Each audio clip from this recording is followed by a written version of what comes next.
আমরা একটা সুন্দর পৃথিবীতে বাস করি। চেয়ে দেখো, কত সুন্দর প্রকৃতি তোমার চারপাশে।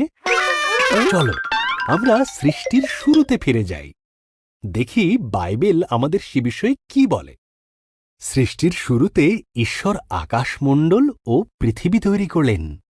ঈশ্বর অন্ধকারকে বললেন, আলো হোক।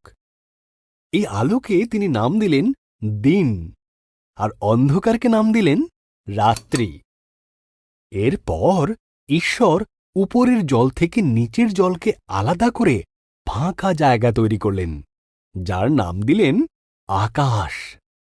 ঈশ্বর সমস্ত জল একত্র করলেন, এর ফলে শুকনো জায়গা দেখা দিল। তিনি শুকনো জায়গার নাম দিলেন ভূমি, আর জমা জলের নাম দিলেন সমুদ্র।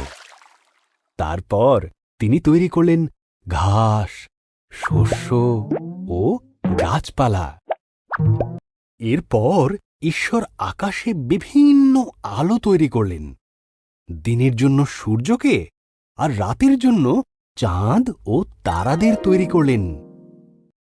ঈশ্বর মাছেদের সৃষ্টি করলেন জলে সাঁতার কাটার জন্য, আর পাখিদের সৃষ্টি করলেন আকাশে ওড়ার জন্য। তোমাদের সন্তান হোক, তিনি তাদের বললেন।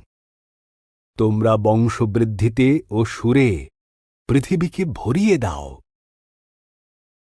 এরপর ঈশ্বর পশুদের সৃষ্টি করলেন। তিনি গৃহপালিত পশু, বন্য পশু ও সরীসৃপ প্রাণী তৈরি করলেন। ঈশ্বর বললেন, আরও একটি সৃষ্টি বাকি আছে, যা সবার মধ্যে অত্যন্ত মূল্যবান।